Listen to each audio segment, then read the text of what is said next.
ఇక డీటెయిల్స్ చూస్తే జనసేన పోటీ చేయని చోట ఇండిపెండెంట్లకు గాజు గ్లాసు గుర్తు కేటాయించడం చర్చనీయాంశంగా మారింది. స్వతంత్రులకు గాజు గ్లాసు గుర్తు కేటాయించవద్దని జనసేన విజ్ఞప్తి చేసినా ఫలితం లేకపోయింది. సీఈసీ నుంచి ఎలాంటి సమాచారం రాకపోవడంతో స్వతంత్ర అభ్యర్థులకు గాజు గ్లాసు గుర్తు కేటాయిస్తున్నారు ఏపీ అధికారులు. ఈ నేపథ్యంలోనే విజయనగరం టీడీపీ రెబల్ అభ్యర్థి మీసాల గీతకు గాజు గ్లాసు గుర్తు కేటాయించారు రిటర్నింగ్ అధికారి.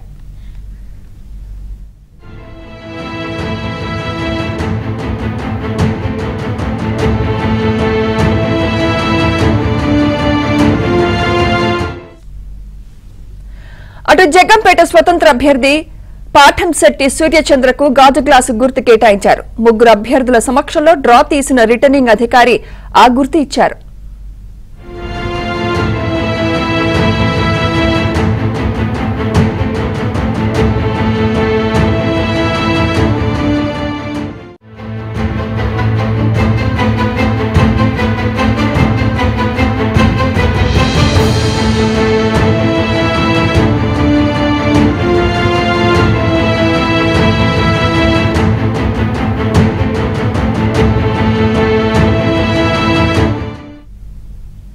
ఇదే అంశంపై స్పందించేందుకు మనతో పాటున్నారు జనసేన నేత శివశంకర్ గారు. శివశంకర్ గారు, గాజు గుర్తు కేటాయింపుపై మీ స్పందన ఏంటండి? నమస్కారం అమ్మా. నమస్తే అండి. ఇది ఎలక్షన్ కమిషన్ ఇచ్చినటువంటి ఇన్స్ట్రక్షన్స్ ని రాంగ్ ఇంటర్ప్రిటేషన్ చేసినట్లు అనిపిస్తుంది నాకు రిటర్నింగ్ ఆఫీసర్. ఎందుకంటే ఎలక్షన్ కమిషన్ కూడా క్లారిఫికేటర్ గా ఇచ్చి ఉండవలసింది.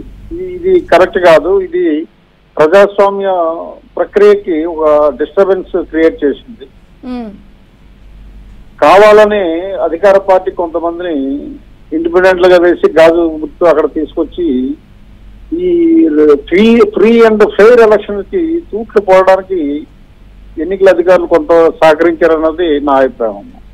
అంటే ఇండిపెండెంట్లకి గాజు గుర్తు కేటాయిస్తే మరి కన్ఫ్యూజన్ నెలకొనే ఛాన్స్ లేకపోలేదంటారా? ఖచ్చితంగా. అంటే ఒకటేమ్మా, ఇప్పుడు అంత మాత్రాన వాళ్ళు ఏదో అనుకున్న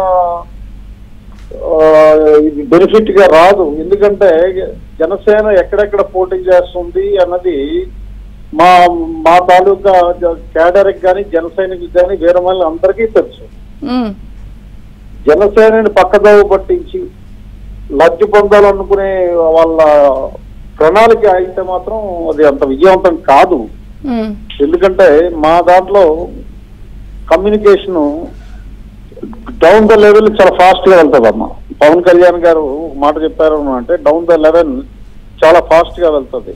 కాబట్టి ఆ ఇబ్బంది ఉండదు, కానీ వాళ్ళ కుయ్యోక్తులు వాళ్ళ తాలూకా కుతంత్రాలు స్పష్టంగా అర్థం పడుతున్నాయి. అంటే స్వతంత్రులకు గాజు గ్లాసు గుర్తు కేటాయించవద్దని మీరు విజ్ఞప్తి చేసినా ఫలితం లేకపోయింది. సీసీ ఎలాంటి సమాచారం ఇవ్వలేదు. దీనిపై మీరేమంటారు? అసలు ఈసీఐకి మేము ఆల్రెడీ రిప్రజెంట్ చేశాము, దీని మీద క్లారిఫికేషన్ ఇవ్వాలని చెప్పి. ఎన్డీఏ గుర్తు మీద మేము ఎన్డీఏ అలయన్స్ లో పోటీ చేసేటప్పుడు ఈ రకంగా ఎలా చేయడం కరెక్ట్ కాదు. ఎందుకంటే మేము ఎన్నికల పొత్తులో టీడీపీతో గానీ బీజేపీతో గానీ పొత్తులో పెట్టుకున్నాము అంటే సీట్ల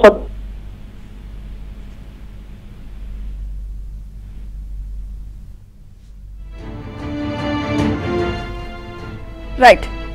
థ్యాంక్ యూ శివశంకర్ గారు.